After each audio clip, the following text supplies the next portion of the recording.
성경 말씀은 사무엘하 15장 1절에서 12절입니다. 한 절씩 봉독하시겠습니다. 그 후에 압살롬이 자기를 위하여 병거와 말들을 준비하고 호위병 50명을 그 앞에 세우니라.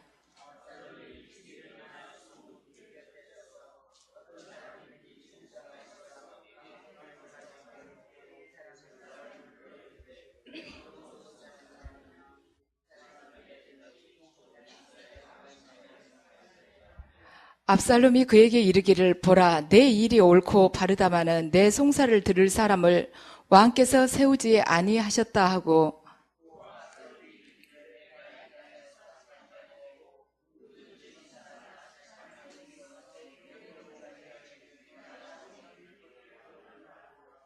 사람이 가까이 와서 그에게 절하려 하면 압살롬이 손을 펴서 그 사람을 붙들고 그에게 입을 맞추니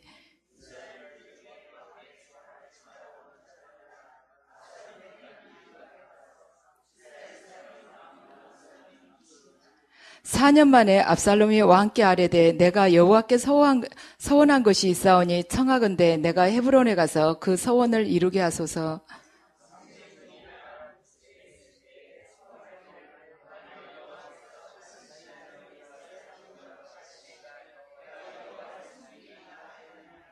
왕이 그에게 이르되 평안히 가라 하니 그가 일어나 헤브론으로 가니라.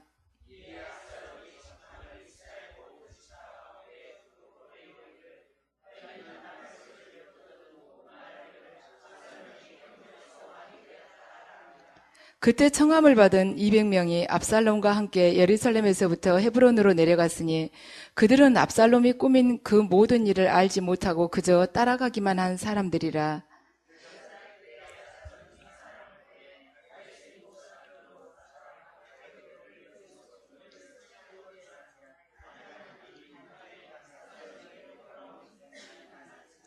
아멘. 예, 오늘은 압살롬의 반역에 대해서 말씀을 드리겠습니다. 지난 금요일 아침에 주님께서 제가 어떤 걸 설교를 하면 좋겠느냐고 제가 기도 중에 주님께 기도 드렸더니 주님께서 압살롬의 반역에 대해서 준비를 해보라고 말씀을 하셔서 오늘 부족하지만 전할까 합니다. 오늘 본문을 보면 압살롬이 반역하면서 어떻게 해서 이 반역이 처음 시작됐는지에 대한 이야기가 나오게 됩니다. 자, 이 압살롬이 지금 어떻게 된 거냐면 먼저 압살롬의 이복 형 암논이 다말을 압살롬과는 같은 엄마인 그 다말을 말하자면 범하게 되는 것이죠. 동침하고 싶다고 이제 거짓말로 아픈 척 하다가 다말이 떡을 해가지고 오니까 그걸 먹은 척 하면서 이 다말을 범하게 됩니다. 그러니까 압살롬은 자기 누이 동생이에요, 이 다말이. 그러니 얼마나 괘씸하겠습니까? 범하고는 같이 사는 게 아니라 내쫓아버린 것입니다. 그러니까 이제 압살롬이 그걸 마음에 품고 있다가 2년 후에 자기 양털을 깎은다고 그러면서 온 형제를 다 불러가지고 자기 말하자면 신복을 시켜서 암논을 죽여버리는 것이죠. 그리고 구슬 땅으로 도망을 가서 거기서 3년을 살게 되는 것입니다. 근데 이제 그 3년 동안 말하자면 다윗은 암논이 죽은 것은 슬퍼했지만 한편으로는 압살롬이 또 보고 싶은 것이죠. 그 마음을 요압이 알고서 어느 여인을 이렇게 준비를 시켜서 그 여인에게 말하자면 한편의 드라마 같은 이야기를 가르쳐주면서 왕 앞에서 이렇게 이야기를 하라고 합니다. 그러니까 왕이 그 이야기를 듣고 감동을 하니까 요압이 그 틈을 놓칠세라 바로 압살롬을 이렇게 해서 다시 죽은 사람은 죽은 사람이지만 압살롬을 데려오면 좋지 않겠느냐 해서 압살롬을 데려왔지만은 말하자면 왕과 같이 살지 못하고 저 먼 곳에다 놔두죠. 그런지 지금 4년이 됐다는 것입니다. 그런데 이제 그때 이제 그동안 이 압살롬이 말하자면 이스라엘 백성들이 인기를 얻고 결국에는 반역을 일으키는 것이죠. 다윗의 생애에서 가장 비참하고 충격적인 시기는 사울 왕에게 쫓기고 죽음의 위협을 당할 때가 아니라 우리가 인간적인 면에서 볼 때는 아들인 압살롬에게 왕위를 빼앗기고 도망쳐야만 했던 그러한 시기였을 것입니다. 그러니까 이 시기는 다윗에게 있어서는 가장 안정된 시기였었지만 그때 이렇게 우환이 닥친 것이죠. 그래서 성경적으로 보자면 이 시기는 다윗이 밧세바와 그 범한 그 죄로 인한 하나님의 징계이지만 또 한편에서는 영적인 면에서 보자면 하나님의 백성들을 노리고 있는 사탄의 공격이라고 또 볼 수도 있습니다. 그래서 우리가 사탄의 공격을 완전히 막을 수는 없죠. 100% 막을 수는 없습니다. 그렇지만 우리가 하나님 말씀 안에서 한 걸음 한 걸음 그분의 말씀에 이렇게 비추어 보면서 걸어가고 겸손한 자세로 살아갈 때는 말하자면 사탄의 공격을 받는 사탄의 도구가 되는 그러한 비율을 훨씬 낮출 수가 있습니다. 우리가 운전법규를 잘 지키면, 교통법규 잘 지키면서 운전하면은 말하자면 사고를 낼 확률이 적듯이 마찬가지입니다. 말씀 안에서 꼭 그대로 살려고 하면은 사탄의 그러한 말하자면 도구가 되는 그러한 기회가 더 적다는 것입니다. 역사적으로는 아들이 아버지의 왕위를 빼앗고 반역을 할 때는 아버지가 아주 무능하거나 아들이 아주 악하거나 그 둘 중에 되게 하나였습니다. 근데 지금 다윗은 하나님의 말씀에 맞춰서 그대로 지금 나라를 통치하고 있는데 왜 압살롬이 이렇게 반역을 했는지 참 우리는 그게 이해되지 않는 부분이 있습니다. 우리는 하나님의 말씀을 알고 있기 때문에 하나님 말씀대로 한 나라를 통치해가면 굉장한 이상적인 국가가 되리라고 이렇게 생각을 합니다. 왜냐하면 말씀 그대로 하면은 하나님 나라가 임하기 때문에 뭐 이 땅에서도 천국이고 하늘나라 올라가면 또 천국인데 말하자면 고통 안에 있는 이 세상 속에서 천국을 누린다는 것이 얼마나 은혜롭고 좋겠습니까? 하지만 사람들은 그런 통치는 무능하고 소극적으로 생각을 합니다. 융통성이 없다고 보는 것이죠. 이것은 한 국가에서만이 아니라 교회에서도 마찬가지입니다. 교회에서 하나님 말씀대로 이걸 이끌어 나갈 때는 그것을 은혜롭게 생각하고 신뢰하면서 따라오는 사람이 있는가 하면 굉장히 답답하고 말하자면 소극적이라고 생각하는 거예요. 인간적인 이러한 역동성, 생동감은 하나도 없고 말씀 그대로 이렇게 하니까 재미가 없다고 생각하는 것입니다. 얼마 전에 우리가 천안 어느 교회에 거기에 이렇게 우리 작은 영성원처럼 이렇게 해서 거기 목사님이 그쪽을 맡으시고 하면 어떠겠는가. 그 문제로 가지고 예언자들과 함께 충주에서 계시를 받은 적이 있었습니다. 이걸 할 것인가 말 것인가. 우리가 하나님 뜻이 아니면 그걸 가지고 얼마 동안 계획을 세우고 다시 수정을 하고 천안을 몇 번씩 왔다 갔다 하고 그쪽 또 뭐 인구의 흐름이고 뭐고 아니면 전철 뭐 기차역이고 버스 터미널이고 얼마나 조사를 해야겠습니까? 월세는 얼마고 이런 것까지 다 하지 않겠습니까? 그런데 그때 예언자들 이렇게 몇 명이 둘러 앉아서 딱 그것에 대해서 계시 받는데 5분도 걸리지 않았습니다. 그래갖고 계시 받고 주님이 아직은 이르다 하니까 그냥 그 자리에서 딱 접은 거예요. 세상 사람이 봤을 때 너무너무 싱거운 것입니다. 그 큰 일을 단 몇 마디에 계시받고 해가지고 그 자리에서 발표해갖고 공통된 하나님 뜻이 이거군 하고는 딱 끝나버린 것입니다. 그러니까 보통 사람들은 봤을 때 어떻게 저렇게 쉽게 결정을 내릴 수 있는가. 인간미가 하나도 없다. 그러면서 회의를 느끼기도 합니다. 그런데 지금 압살롬은 아버지의 정치가 소극적이고 굉장히 싱겁다고 느낀 것입니다. 인간적인 방법을 조금만 곁들이면 아주 감칠맛이 날 것 같은데 그게 없다고 생각하는 거예요. 그래서 아버지가 하나님 뜻에만 매달리고 있기 때문에 말하자면 눈에 띄게 확 잘 되는 일이 보이지 않다고 생각을 하는 것입니다. 그리고 자기에게만 나라를 맡겨주면은 아주 훨씬 더 잘 다스릴 텐데 지금 기회가 없어서 우리나라가 아직 이 정도다 하고 생각을 하고 있는 것이죠. 그래서 이 시기에 다윗의 정치에 불만을 느낀 이스라엘 백성들의 그 마음을 압살롬이 지금 사로잡고 있습니다. 그래서 압살롬은 자기가 반역을 일으키기 전에 이스라엘 백성들이 마음을 여기 성경 말씀대로 보자면 훔친 것이죠. 15장 1절을 보면 압살롬이 자기를 위해서 병과 말들을 준비하고 자기 호위병을 50명을 둔 것입니다. 하나님께서는 이스라엘 왕에게 말이나 병거를 준비하지 말라고 그러셨습니다. 왜냐하면 말이나 병거를 사용하게 되면 거기에 의지하지 하나님께 의지하지 않기 때문입니다. 또한 호위병을 두지 말라고 하셨어요. 왜냐하면 경호원을 두게 되면 우리가 어떻게 됩니까? 내 자신을 드러내는 격이 되지 않습니까? 그래서 우리 이스라엘 왕 또한 마찬가지예요. 그는 하나님의 대리자에 불과하므로 자신을 드러내서는 안 되기 때문에 경호원을 두지 말라고 했었습니다. 그런데 다윗은 그 말씀 그대로 따르면서 자기도 다른 이스라엘 백성들과 똑같이 이렇게 지내왔습니다. 그렇지만 압살롬은 그렇게 하는 것은 왕으로서 채통을 살리지 못한 것이다. 그래서 말하자면 이 상황에서 경호원을 이렇게 둔 것이죠. 또한 말이나 병거를 사용하는 것도 압살롬은 그렇게 생각했어요. 이렇게 편리하고 좋은 것이 있는데 왜 사용을 하지 않느냐, 이거 별것도 아니지 않느냐 하고 인간적인 그러한 마음으로 이것을 사용했습니다. 그러니까 백성들이 보기에는 성경적인 다윗보다는 융통성 있고 인간적인 방법을 사용할 줄 아는 압살롬이 훨씬 마음에 든 것입니다. 그리고 압살롬은 또 사람들을 재판을 하는 데 있어서 그 이 다윗이 통치했을 때하고는 또 다른 그 능력을 보여준 것입니다.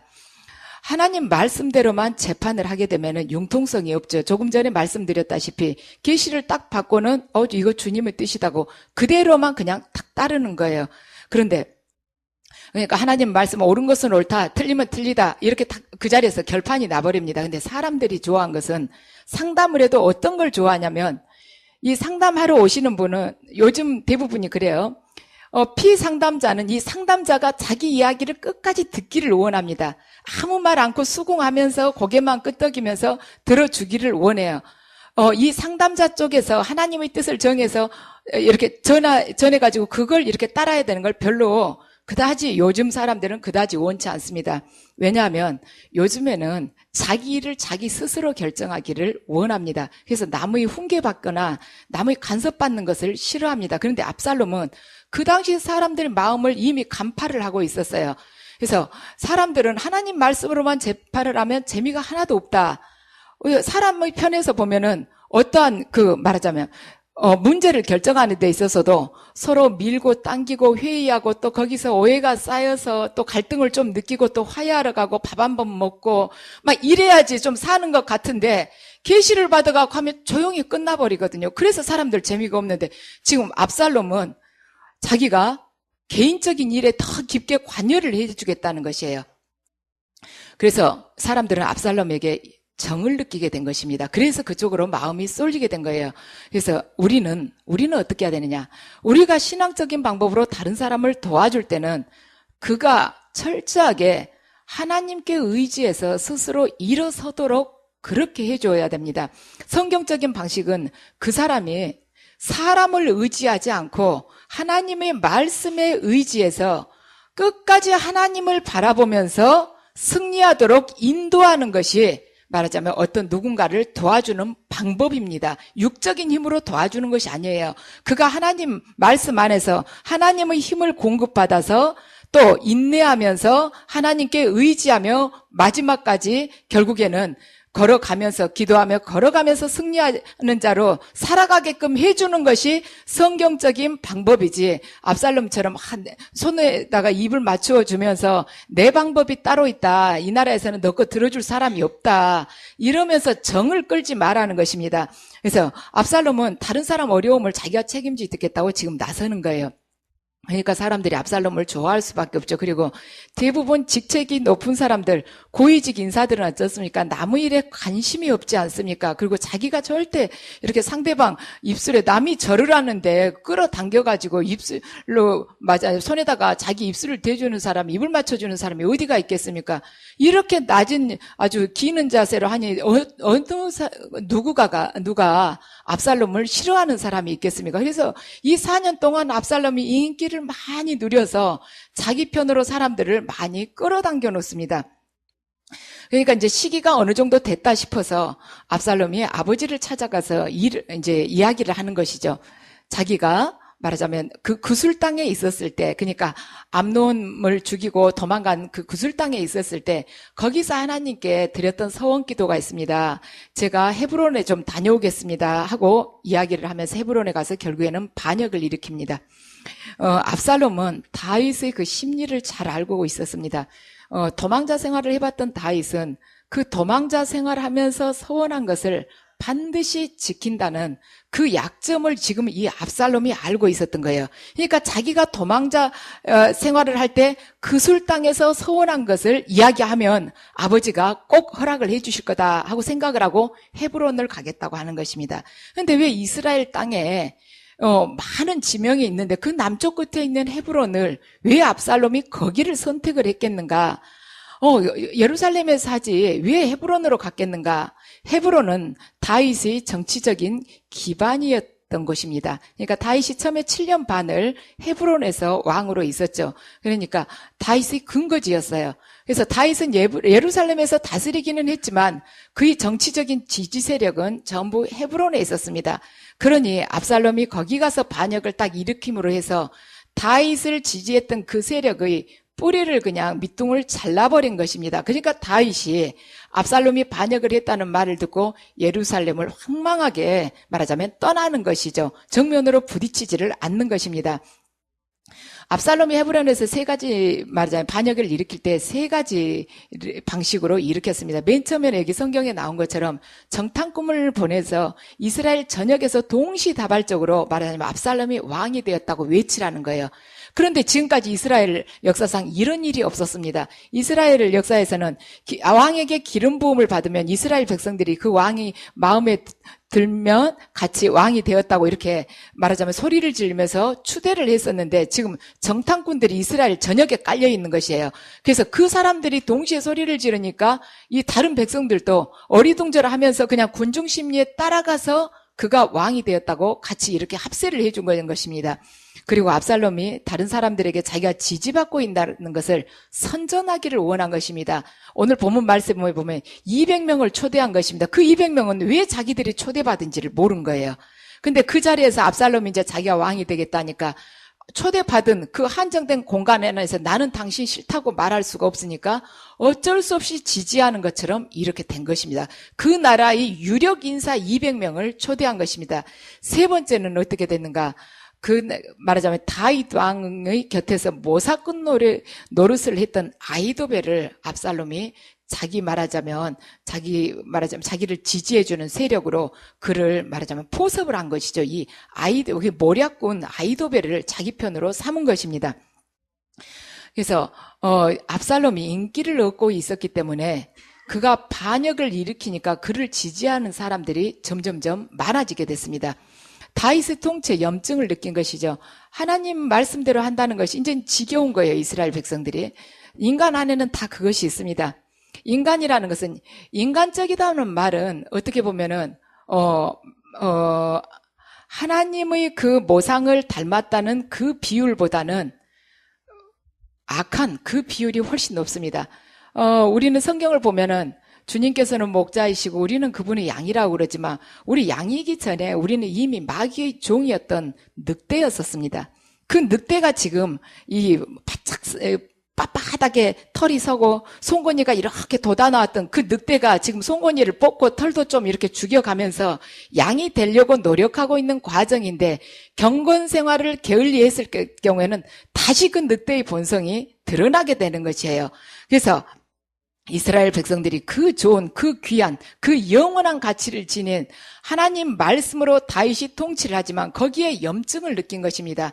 그래서 이건 뭔가 이스라엘 백성들이 지금 인간적인 방법을 목말라 하고 있는데 그것은 뭔가 다윗을 이스라엘 백성들이 은연중에 배반을 하고 있었다고 보시면 됩니다. 그래서 우리가 하나님의 백성으로서 정말로 하나님 앞에 온전한 관계로 선 자라고 한다면 거짓된 속임수와 진리의 길을 반드시 분별할 줄 아는 자가 되어야 됩니다. 그러니까 인간적인 것을 가지고 상대적으로 이걸 비교를 하려고 하실 것이 아니라 여러분들이 살아가면서 반드시 절대적인 하나님의 말씀에만 기준을 삼고 모든 사물을 거기에 비추어서 분별을 할 때 여러분은 절대로 걸려 넘어지는 그 횟수가 현저하게 줄어들 것입니다. 사람의 마음은 내가 난 자식도 하루에 몇 번이고 변해요.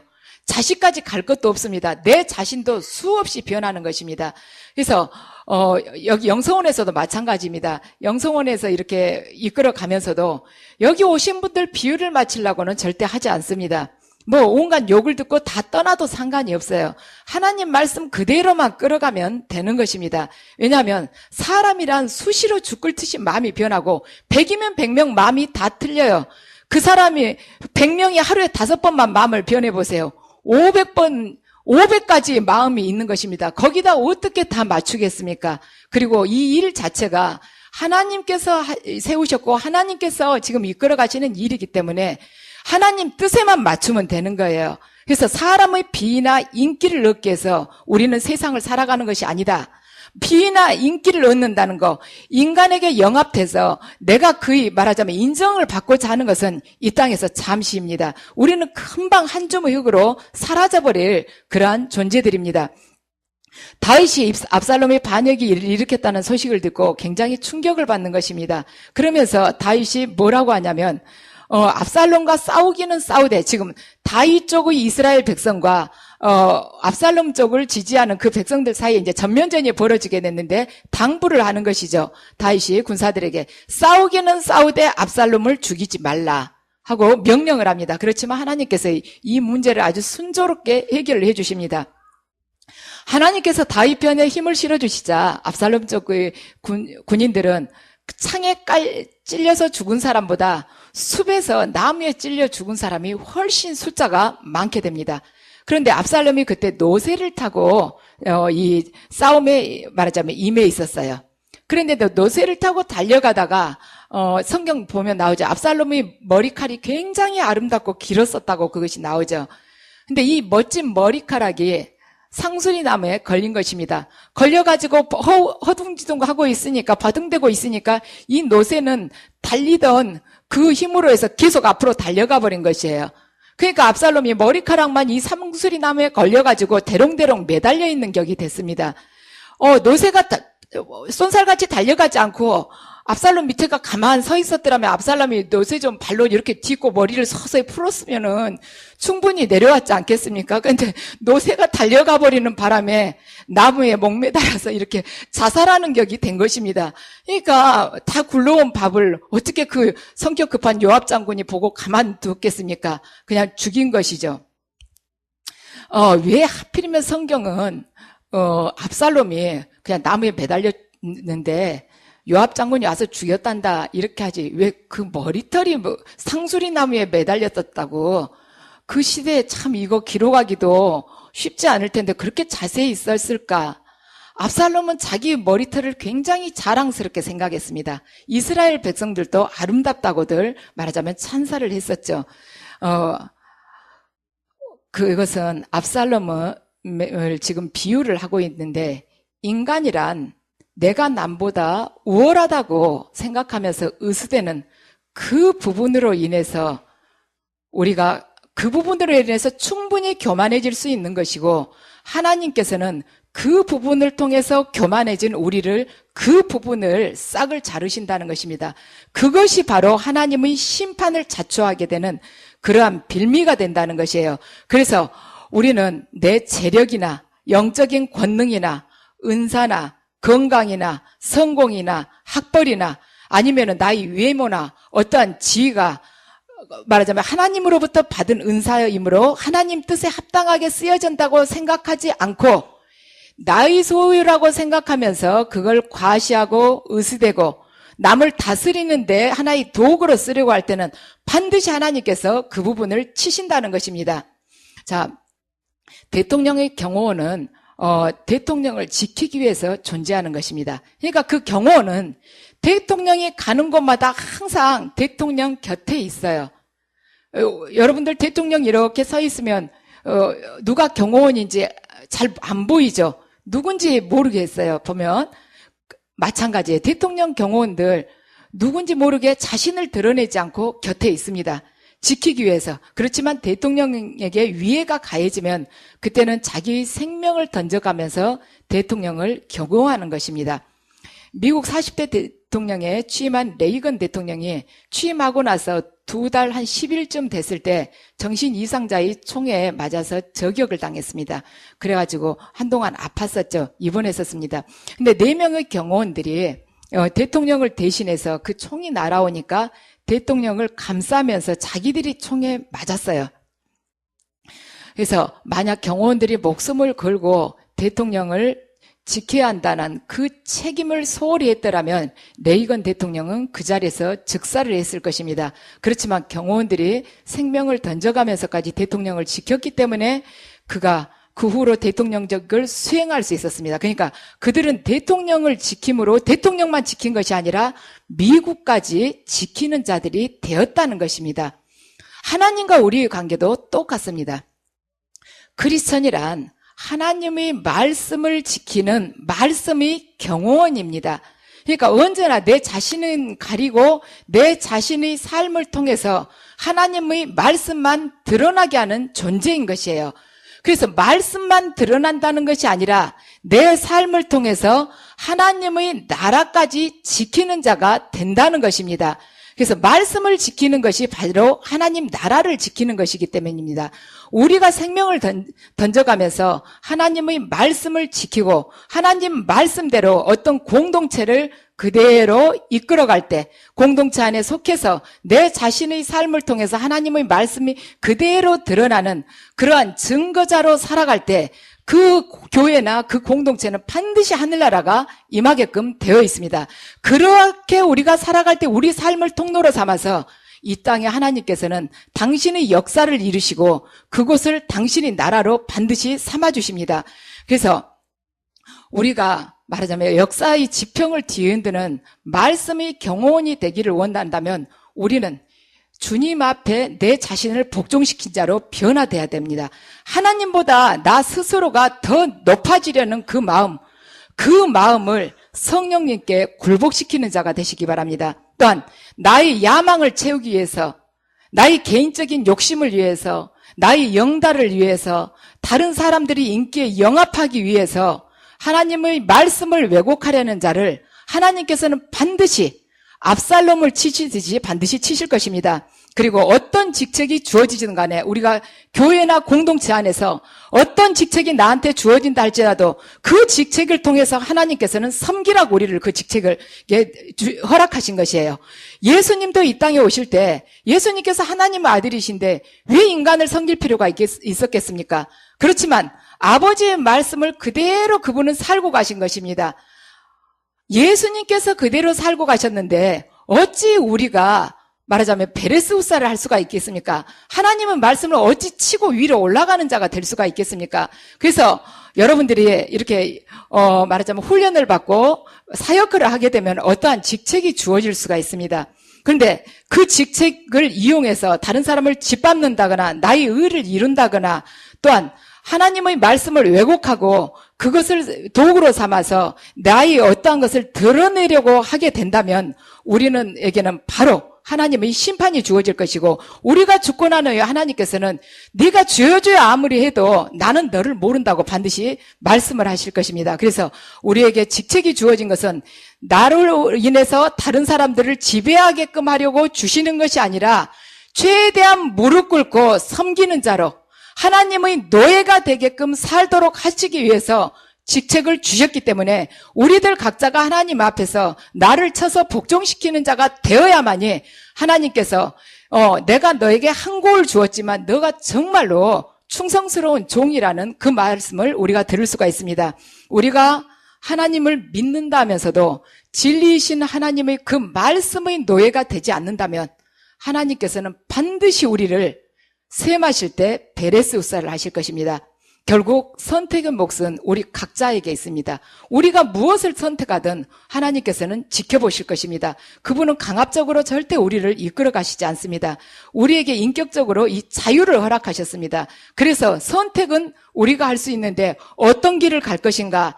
내 스스로가 자발적으로 베레스우사 함으로써 영원한 말씀의 경호원이 되어서 하나님의 영광을 드러내면서 살 것인가? 아니면 압살롬처럼 스스로 하나님의 말씀을 짓밟으려 하다가 하나님으로부터 베레스우사 당해서 결국에는 한 줌의 죄로 끝날 것인가? 오늘 본문 안에서 우리는 다윗과 함께 하나님의 역사 안에 있는 우리가 어떻게 살아야 될 건가? 하나님의 역사 안에서 우리가 어떻게 살아야 할 만이 우리가 그분 앞에서 영원한 존재로 남을 수 있을 것인가? 여러분은 선택을 하실 수 있을 것입니다. 그래서 이 시간 여러분 안에 있는 내가 무언가 나에게 현재 주어진 것을 통해서 나의 의를 이루려고 하는 것이 없는가? 내가 드러내려고 하지 않는가? 내가 이걸 가지고 다른 사람을 지배하려고 들려고 하지 않는가? 그걸 성령님께 비추어 달라고 청하시면서 기도하시기 바랍니다.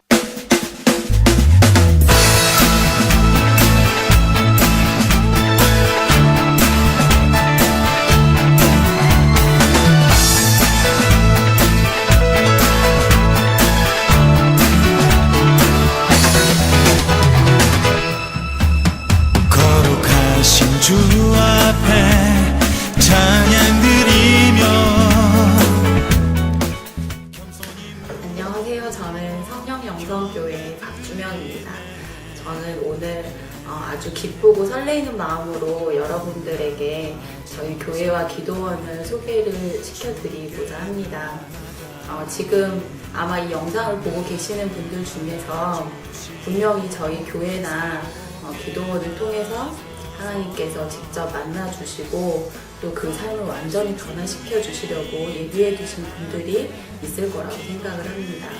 하나님을 믿는다고 하면서도 삶의 기쁨이 없고 또 항상 영적으로 갈급함을 느끼신다면 저희 교회에 오시면은 하나님께서 저희를 위해서 예비해 두신 길을 알 수가 있고 또 하나님이 주시는 위로를 아주 풍성하게 받을 수가 있습니다. 지금 하나님이 부르시는 음성을 마음으로 들으신다면은 저희 교회나 기도원을 꼭 한번 방문해보세요. 거룩하신 주 앞에 찬양 드리며 겸손히 무릎 꿇고 경배 드리. 예언은 성령께서 나누어 주시는 여러 가지 은사 중에 하나님의 뜻을 자녀들에게 전달하도록 주신 은사입니다. 예언 사역자는 교회의 덕을 세우는 데 쓰임을 받습니다. 사랑하는 딸아, 네가 한없이 내 앞에 달려오는 모습이 아름답구나. 모든 것을 느끼게 될 것이다. 새로운 세계가 열리게 될 것이다. 그동안에 막연하게 바라보던 세상이 아니라 이제 나와 동행하고 내 나라를 온전히 전하는 생명을 전하는 그 자가 될 것이다. 네 안에 오늘 가득히 생명을 품노라. 이런 예언 사역을 통해서 성도들은 우리 삶을 섬세하게 돌아보시는 하나님의 사랑뿐 아니라 우리 삶의 걸음마다 늘 인도하시고 또 동행하시는 하나님의 은혜를 체험합니다. 각종 인터넷 포털 사이트에 검색어에 성령, 은사, 예언 이런 검색어로 검색을 하게 되었고요. 서모세 목사님께서 그 말씀하신 동영상을 보게 되었고요. 동영상을 보면서 제가 느낀 것은 이곳에 일어나는 각종 주님의 강력한 임재와 기름 부음을 보고 깜짝 놀랐습니다. 이곳은 치유, 예언, 성변, 각종 기름 부음이 일어나는 정말 주님이 살아계시고 주님의 뜻을 전하는 그런 곳이 알게 되었어요. 그래서 충주 기도를 가게 되었죠. 목사님께서 저에게 하시는 예언을 듣게 되었습니다.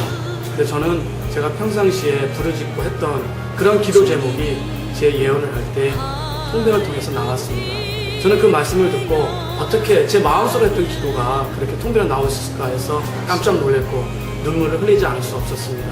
그래서 결심을 하게 되었죠. 바로 이곳이다. 그래서 저는 이곳에 4개월 동안 정말 주님의 뜻을 구하기를 원했고 눈물로 부르짖으면서 기도했습니다. 지금은 제가 묶였던 그런 문제들이 하나씩 풀려나고 있어서 정말 주님께 너무 감사드리고요. 여러분께도 우리 성령의 음성을 꼭 오시기를 강력히 추천드립니다.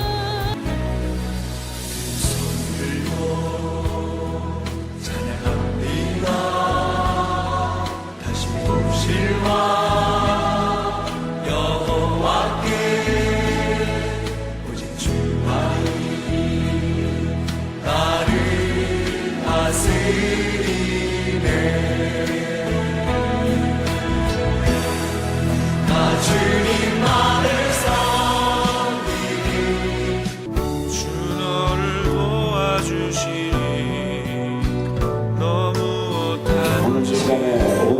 치유되기 원합니다. 온전히 치유되기 원합니다. 사슬이 풀리기 원합니다. 아버지 지금 풀리시게 하시옵소서. 어둠의 영도는 지금 이 시간 이 딸의 몸에서 분리될지어다. 예수님 권세로 선포한다. 예수님 권세로 선포한다. 나와 약한 결심하기야. 예수님 권세로 선포한다. 나와. 저희 교회에서는 다양한 사역이 이루어지고 있는데요. 그 중에서도 특징적인 사역이 예언 사역과 치유 사역입니다. 초대교회에서 이런 사역을 행했던 것처럼 저희 교회에서도 예수님의 뜻을 따라서 억눌린 자를 해방하고 또 낙심한 자를 권면하기 위해서 이런 사역들을 행하고 있습니다.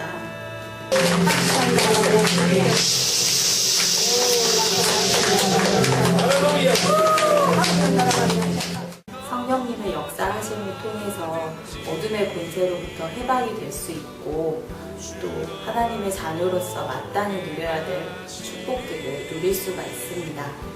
어디 가든지 주 너를 도와주시니 너무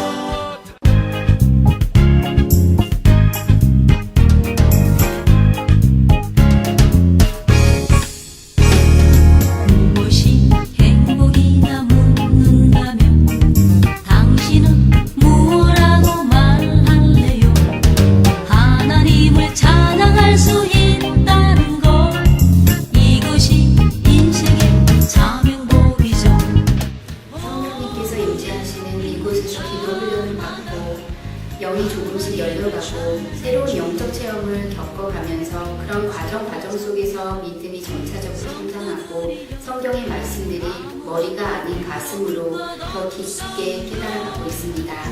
성령님의 강력한 역사가 있고 주님 앞에서 온전히 순종하는 삶을 살고 계시는 목사님과 원장님이 계시고 또한 깨끗하고 투명하게 운영되고 있는 이곳 성령 영성 기도원으로 영적으로 발급한 주님의 많은 자녀분들이 인도받고 주님의 은혜 속에서 묶임이 풀리고 축복받는 삶을 사시게 되기를 진심으로 원합니다.